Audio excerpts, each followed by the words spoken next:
علیکم دوستانو شیردل تخنیکی معلوماتی چینل ته ښه راغلاست. الله تعالی دې وکړي چې د صحت او عافیت جامه پتن ولرئ.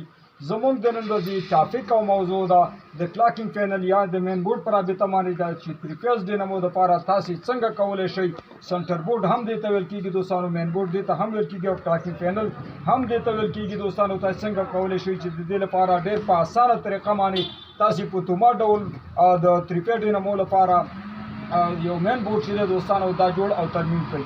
دوستانو تاسې چې کله دا جوړوئ د دې د جوړښت مواد چې دي الکتریکل اپلاینس دي یا الکتریکل ډیوایس چې کوم برقي وسایل دي په دې کې نصب شوي دي، نو تاسې کوم وسایل کولی شئ چې دې په ذریعه باندې تاسې په اسانه جوړ کړئ. یو دانه دوستانو تاسې کنډکټر یعنې میګنیټ ته ضرورت دی چې 3 فیز میګنیټ دی، یو دانه سویچ ته ضرورت لرئ او 3 دانې دوستانو امپیر میټر ته ضرورت لرئ، یو دانه ولټ میټر ته ضرورت لرئ چې دې ته سمپل او ساده چې دی هغه انلاک میټر یې دوستانو دې ته ویل کېږي چې ساده ستنې لري، او یو دانه کنیکټر ته ضرورت لري، او د دې ټیسټ لپاره دوستانو تاسې یو دانه بلب ته ضرورت لري چې سلواټۍ کار څومره وي دوستانو تاسې دې څخه کولی شئ چې دا ترمیم او جوړ کړئ. د دې ډېر اسان جوړولو طریقه ډېر اسانه ده. تاسې دوستانو د هرې ډینامو نه 3-4 تارونه راوتي چې 3 چې دي هغه لین ولټیج دي، د لین ولټیج لپاره دي 3 یعنې ګرم فاز لینونه دي، او یو چې دی یو نیوټرل دی دلته موږ نښاني کړي او په هغې باندې نصب کړي دي.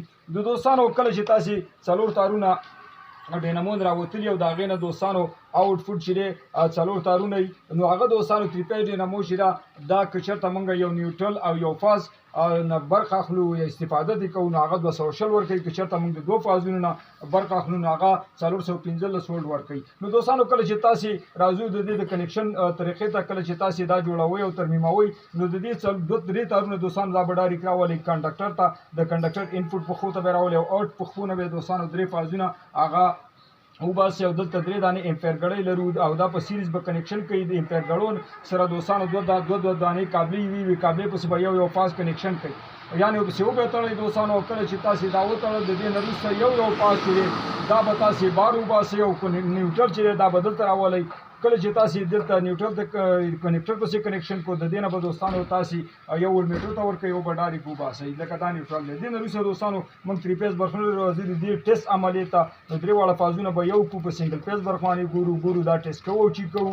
نو کله چې دا 3 واړه فازونه موږ یو کړو او دا ټیسټ کوو غواړو چې دا ټیسټ کوو نو موږ به دې ته پاور ورکو. کله چې دوستانو دې ته موږ پاور ورکو موږ به دا هر فاز چیک کوو، ګورو به چې آیا زموږ دا سیستم صحیح دی که نه. دلته ولټ چې کله د ډینامو RPM پوره شو، سپیډ یې پوره شو، نو چې کله سپیډ پوره شو دلته ولټیج اندازه چې دا په 200 یا 2500 د ولټیج اندازې موږ ته شو کړه.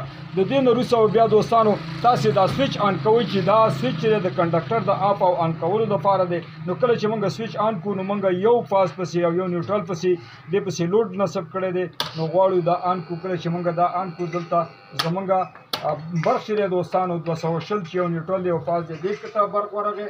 د دې نه وروسته بل فاز ګورو، په دې فاز کې هم برق شته، په دې فاز کې هم برق شته. امپیر ګړۍ دا خاصیت لري چې دا موږ ته چې څومره لوډ وي دا موږ ته لوډ شو کوي. په دې باندې هغه ستنه ځي چې څو امپیره بای چې کله تاسې د 3 فیز ډینامو نه استفاده کوئ 3 فیز لوډونه یا سنگل فیز لوډونه بای چې دی هغه امپیر چې دی په یو لیولي مطلب یو کم یو زیات نه وي، ځکه دې سره د ډینامو کویلونه خرابېږي او زر د منځه ځي.